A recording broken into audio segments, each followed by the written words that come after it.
नमस्कार दोस्तों, स्वागत है आपका हमारे YouTube channel target civil services में। तो दोस्तों आज है 16 नवंबर और मध्य प्रदेश के डेली करंट अफेयर में आज हम पढ़ेंगे 16 नवंबर के करंट अफेयर। तो लेक्चर ध्यान से देखिएगा। चलिए दोस्तों, सबसे पहले हम डेज का रिवीजन कर लेते हैं। तो 1 नवंबर को हमने मनाया था मध्य प्रदेश स्थापना दिवस। 5 नवंबर को विश्व सुनामी जागरूकता दिवस मनाया जाता है। 7 नवंबर को सर चंद्रशेखर वेंकट रमन जी की जयंती मनाई जाती है। 9 नवंबर को उत्तराखंड स्थापना दिवस मनाया जाता है। 10 नवंबर को विश्व विज्ञान दिवस। 11 नवंबर को राष्ट्रीय शिक्षा दिवस। 12 नवंबर को विश्व निमोनिया दिवस। 14 नवंबर को राष्ट्रीय बाल दिवस। और दोस्तों 15 नवंबर को मनाया जाता है जनजातीय गौरव दिवस हमारे मध्य प्रदेश में। और देखिए कल हमारे देश के प्रधानमंत्री नरेंद्र मोदी ने घोषणा भी की है कि अब इसको राष्ट्रीय स्तर पर मनाया जाएगा। ठीक। और देखिए दोस्तों, ये है हमारा टेलीग्राम चैनल। इस पर डेली 20 क्वेश्चन का क्विज होता है, जिसमें 15 क्वेश्चन जो रहते हैं मध्य प्रदेश जीके से रहते हैं, जो कि प्रीवियस ईयर एग्जाम में पूछे भी जा चुके हैं और एग्जाम पर्सपेक्टिव से भी इंपॉर्टेंट होते हैं। और दोस्तों 5 क्वेश्चन होते हैं Madhya Pradesh daily current affair से, जो कि एग्जाम पर्सपेक्टिव से इंपॉर्टेंट होते हैं। उन्हीं करंट अफेयर को इंक्लूड किया जाता है। और दोस्तों इस टाइप से इसका रिजल्ट निकलता है। और जो कल क्विज हुआ था हमारा 93वां, इसमें जो फर्स्ट रैंक आई है वो किसकी आई है? तो वो आई है सौरभ मिश्रा की। सेकंड रैंक नीरज विश्वकर्मा की। और दोस्तों थर्ड रैंक आई है संजय कुमार की। तो आप भी इस क्विज में पार्टिसिपेट कर सकते हो। टेलीग्राम चैनल की लिंक आपको हमारे वीडियो के डिस्क्रिप्शन बॉक्स में मिल जाएगी। दोस्तों सबसे पहले हमने जो कल करंट अफेयर पढ़ा था उसका रिवीजन कर लेते हैं, उसके बाद स्टार्ट करेंगे हम आज के करंट अफेयर। तो कल के करंट अफेयर में पहला क्वेश्चन था हमारा, किस जिले में राष्ट्रीय ध्रुपद समारोह प्रतिवर्ष आयोजित किया जाएगा दोस्तों? तो ये ग्वालियर डिस्ट्रिक्ट में। तो इसका आंसर क्या होगा था? Option number A. और ये घोषणा किसके द्वारा की गई है दोस्तों? तो हमारे केंद्रीय कृषि मंत्री एवं किसान कल्याण मंत्री नरेंद्र सिंह तोमर ने ये घोषणा की है कि ध्रुपद समारोह प्रतिवर्ष अब ग्वालियर में आयोजित किया जाएगा। नेक्स्ट क्वेश्चन था हमारा, हाल ही में श्री विश्वास सारंग, ये हमारे मध्य प्रदेश के शिक्षा मंत्री है, तो इनके द्वारा लिखित पुस्तक कैलाश प्रवाह राजनीति से राजनीतिक, ठीक है, कैलाश सारंग विश्वास सारंग जी के पिताजी थे। तो इसका विमोचन किसके द्वारा किया गया है दोस्तों? तो ये हमारे मध्य प्रदेश के मुख्यमंत्री शिवराज सिंह चौहान जी के द्वारा किया गया है। तो इसका आंसर क्या हो जाएगा? ऑप्शन नंबर सी, ठीक है, शिवराज सिंह चौहान। देखिए विजय कुमार मलिमत हमारे मध्य प्रदेश के जो हाईकोर्ट है, जबलपुर हाईकोर्ट, वहाँ के मुख्य न्यायाधीश है।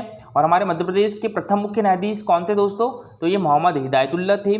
गिरीश गौतम हमारे मध्य प्रदेश के विधानसभा अध्यक्ष है। और दोस्तों हमारे मध्य प्रदेश के प्रथम विधानसभा अध्यक्ष कौन थे? तो ये कुंजीलाल दुबे थे। मंगूभाई पटेल हमारे मध्य प्रदेश के राज्यपाल है। और दोस्तों हमारे मध्य प्रदेश के प्रथम राज्यपाल कौन थे? ये थे पट्टाभी सीतारामैया। तो हाल ही में कैलाश प्रवाह राष्ट्रनीति से राजनीति का विमोचन किसके द्वारा किया गया है? शिवराज सिंह चौहान जी के द्वारा किया गया है। और इसके लेखक कौन है? तो ये हमारे मध्य प्रदेश के चिकित्सा शिक्षा मंत्री विश्वास सारंग है। क्वेश्चन था हमारा, प्रधानमंत्री नरेंद्र मोदी मध्य प्रदेश सिकल सेल उन्मूलन मिशन का शुभारंभ कब करेंगे दोस्तों? तो इन्होंने किया है 15 नवंबर को। तो इसका आंसर क्या होगा था? Option number C. Next question था हमारा, उलगुलान एक क्रांति का डिजिटल रिलीज करने वाला देश का पहला राज्य कौन सा बन गया है दोस्तों? तो ये हमारा मध्य प्रदेश बन गया है। तो इसका आंसर क्या होगा था? Option number D, Madhya Pradesh. Question था दोस्तों हमारा, राजा रमन्ना प्रगत प्रौद्योगिकी केंद्र यानी RRKET ने किस मेडिकल कॉलेज के साथ एक MOU साइन किया है? तो दोस्तों ये किया है Mahatma Gandhi memorial medical college के साथ। तो इसका आंसर क्या होगा था? Option number C. और दोस्तों Mahatma Gandhi memorial medical college कहाँ पर है? तो ये हमारे मध्य प्रदेश की आर्थिक एवं औद्योगिक राजधानी इंदौर में स्थित है, ठीक है। इसको MGM कॉलेज भी कहा जाता है। और दोस्तों इसकी स्थापना कब हुई थी? 1948 में हुई थी। बात करें गांधी मेडिकल कॉलेज, ये कहाँ पर है दोस्तों? तो ये भोपाल में है। इसकी स्थापना 1956 को हुई थी। गजरा राजा मेडिकल कॉलेज, ये हमारे मध्य प्रदेश का प्रथम मेडिकल कॉलेज है। और दोस्तों इसकी स्थापना कब की गई थी? तो ये 1946 में की गई थी। और गजरा राजा मेडिकल कॉलेज कहाँ पर स्थित है दोस्तों?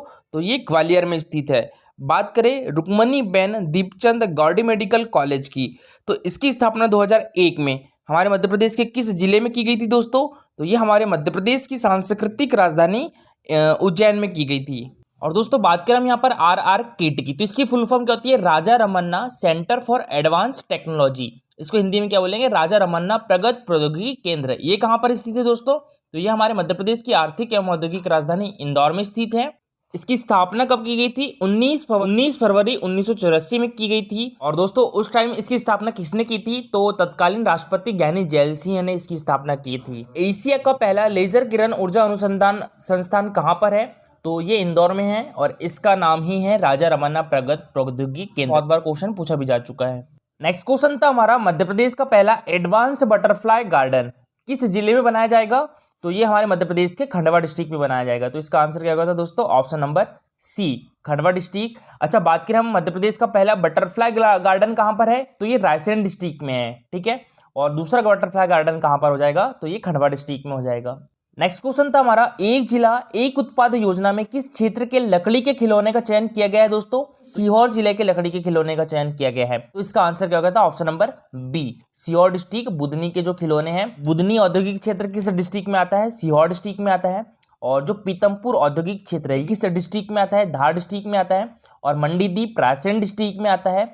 और नेपानगर बुरहानपुर डिस्ट्रिक्ट में आता है। मध्य प्रदेश का एकमात्र नोट छापने का कारखाना है नेपानगर बुरहानपुर में। था दोस्तों हमारा, हाल ही में जारी पब्लिक अफेयर्स इंडेक्स 2021 की रिपोर्ट में मध्य प्रदेश कौन से स्थान पर रहा है, तो हमारा प्यारा मध्य प्रदेश रहा है 10वें स्थान पर। तो इसका आंसर क्या होगा दोस्तों, ऑप्शन नंबर बी, ठीक है, 10वें स्थान पर। और दोस्तों पब्लिक अफेयर्स इंडेक्स कौन जारी करता है, तो ये पब्लिक अफेयर सेंटर जारी करता है। और इसका मुख्यालय कहाँ पर है, बेंगलोर में है। और दोस्तों ये एक गैर लाभकारी थिंक टैंक है।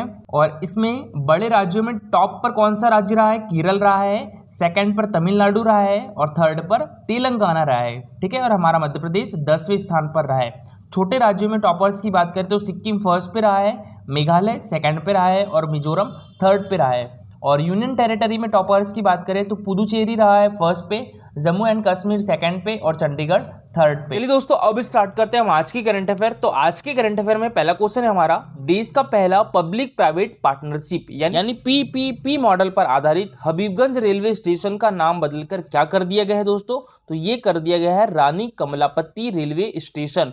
तो इसका आंसर क्या हो जाएगा दोस्तों, ऑप्शन नंबर बी, ठीक है, रानी कमलापति रेलवे स्टेशन रहेगा अब हबीबगंज रेलवे स्टेशन का नाम। और देखिए दोस्तों अभी हाल ही में जो छिंदवाड़ा यूनिवर्सिटी थी तो उसका नाम चेंज करके मुख्यमंत्री शिवराज सिंह चौहान जी के द्वारा क्या करने की घोषणा की गई थी, राजा शंकर साहब विश्वविद्यालय, ठीक है। और छिंदवाड़ा यूनिवर्सिटी हमारे मध्य प्रदेश की 26वीं यूनिवर्सिटी थी दोस्तों। हमारे मध्य प्रदेश में कितनी यूनिवर्सिटी है, 26 यूनिवर्सिटी है गवर्नमेंट यूनिवर्सिटी की। दोस्तों प्रधानमंत्री नरेंद्र मोदी ने भोपाल में नए वर्ल्ड क्लास रेलवे स्टेशन का लोकार्पण किया और इसका नाम रानी कमलापति रेलवे स्टेशन रखा गया है। और इसे पब्लिक प्राइवेट पार्टनरशिप मॉडल पर तैयार किया गया है। और दोस्तों देश में यह पीपीपी मॉडल पर बना पहला रेलवे स्टेशन है। इसी मॉडल पर नागपुर, ग्वालियर, अमृतसर और साबरमती में वर्ल्ड क्लास रेलवे स्टेशन तैयार किए जाएंगे। दोस्तों हबीबगंज स्टेशन का नाम हबीबगंज कैसे पड़ा था, तो साल 1901 से 1923 तक भोपाल पर जहान बेगम का शासन था और उन्होंने अपने पोते अब्दुल्ला के नाम पर भोपाल के एक इलाके का नाम हबीबगंज रखा था। आगे चलकर हबीबगंज स्टेशन का निर्माण हुआ था और इस स्टेशन का नाम बदलकर अब रानी कमलापति रेलवे स्टेशन कर दिया गया है। भारतीय इकोनॉमी में सुधार के साथ भारतीय रेलवे से जुड़े प्रोडक्शन देश में ही होना शुरू हुए और 1985 के बाद स्टीम इंजनों को हटाकर बिजली और डीजल लोकोमोटिव को लाने की शुरुआत हुई और इसके साथ रेलवे ट्रैक स्टेशनों के डेवलपमेंट का काम भी चला। और 2016 को भारतीय रेल और खासतौर पर हबीबगंज के लिए महत्वपूर्ण साल कहा जा सकता है। इस साल पब्लिक प्राइवेट पार्टनरशिप के तहत इंडियन रेलवे ने हबीबगंज स्टेशन के मॉडर्नाइजेशन के लिए पहला कॉन्ट्रैक्ट किया और हबीबगंज स्टेशन के मॉडर्नाइजेशन का काम 5 सालों तक चला और जुलाई 2021 में हबीबगंज स्टेशन का रूप पूरी तरह बदल गया। और दोस्तों इसका काम किसके द्वारा, किस कंपनी के द्वारा किया गया है, तो ये किया गया है बंसल के द्वारा। और यह वर्ल्ड क्लास सुविधा देने के लिए करीब 100 करोड़ रुपए खर्च हुए हैं और देश के पहले ISO सर्टिफिकेट प्राप्त स्टेशन भी है हबीबगंज स्टेशन। देख लेते हैं रानी कमलापति थी कौन, तो रानी कमलापति भोपाल की अंतिम गोंड आदिवासी और हिंदू रानी थी और अपनी आबरू की रक्षा के लिए उन्होंने जल समाधि ले ली थी। भोपाल में आर्च ब्रिज और कमला पार्क उन्हीं के नाम पर है और गोंड समुदाय का राजवंश गिन्नौरगढ़ से बाड़ी तक फैला था और राजा रायसिंह का वर्ष 1362 से 1419 तक 57 वर्ष का कार्यकाल रहा। रायसिंह ने रायसेन का किला बनवाया था दोस्तों। 14वीं ईस्वी में जगदीशपुर में गोंड राजाओं का आधिपत्य रहा। इस महल को भी गोंड राजाओं द्वारा बनवाया गया था और भोपाल से 55 किलोमीटर दूर 750 गांवों को मिलाकर गिन्नौरगढ़ राज्य बनाया गया जो देहलवाड़ी के पास आता है। के राजा सुराज सिंह शाह थे और इनके पुत्र निजाम शाह थे। निजाम शाह बहादुर, निडर और हर कार्य क्षेत्र में निपुण थे। उन्हीं से रानी कमलापति का विवाह हुआ था और राजा निजाम शाह ने रानी कमलापति को प्रेम स्वरूप 1700 ईस्वी में भोपाल में 7 मंजिला महल का निर्माण करवाया। खौरी ईंट और मिट्टी से बनवाया गया था। उसने हमारा प्रधानमंत्री श्री नरेंद्र मोदी ने मध्य प्रदेश में कितने एकलव्य आदर्श आवासीय विद्यालयों का वर्चुअल भूमि पूजन किया है दोस्तों, तो ये 50 एकलव्य आदर्श आवासीय विद्यालयों का वर्चुअल भूमि पूजन किया है प्रधानमंत्री नरेंद्र मोदी के द्वारा मध्य प्रदेश में। तो देखिए दोस्तों, प्रधानमंत्री श्री नरेंद्र मोदी पूरी मैदान में आयोजित जनजातीय गौरव दिवस में शामिल हुए और उन्होंने इस अवसर पर जनजातीय कल्याण के विभिन्न योजनाओं की शुरुआत भी की है। उन्होंने राशन आपके द्वार योजना का शुभारंभ करते हुए डिंडोरी के अनिल तथा मंडला के लक्ष्मी नारायण को राशन वाहनों की चाबी सौंपी है। और प्रधानमंत्री श्री नरेंद्र मोदी जी के द्वारा सिकल सेल रोग उन्मूलन मिशन का शुभारंभ करते हुए झाबुआ की सुश्री हसीला, अलीराजपुर की सुश्री सीना डुडवे तथा झाबुआ के श्री मनीष सिंह सिकरवार को जेनेटिक काउंसलिंग कार्ड प्रदान किए हैं। और मोदी जी के द्वारा मुख्य राशन आपके द्वार योजना, Madhya Pradesh sickle cell mission और प्रदेश में टीकाकरण उपलब्धि तथा 100% कोविड-19 वैक्सीनेशन उपलब्धि वाले जनजातीय बहुल ग्राम नरसिंहरुड़ा जिला झाबुआ पर आधारित लघु फिल्मों का प्रदर्शन भी किया गया। और पीएम मोदी ने 50 एकलव्य आदर्श आवासीय विद्यालयों का वर्चुअल भूमि पूजन भी किया। और प्रधानमंत्री नरेंद्र मोदी के द्वारा रतलाम जिले के बाजना में बने एकलव्य आदर्श आवासीय विद्यालय का लोकार्पण भी किया गया। नेक्स्ट क्वेश्चन है दोस्तों हमारा, मशहूर लेखिका मन्नू भंडारी का 90 वर्ष की उम्र में निधन हो गया है। इनका संबंध हमारे मध्य प्रदेश के किस जिले से है दोस्तों?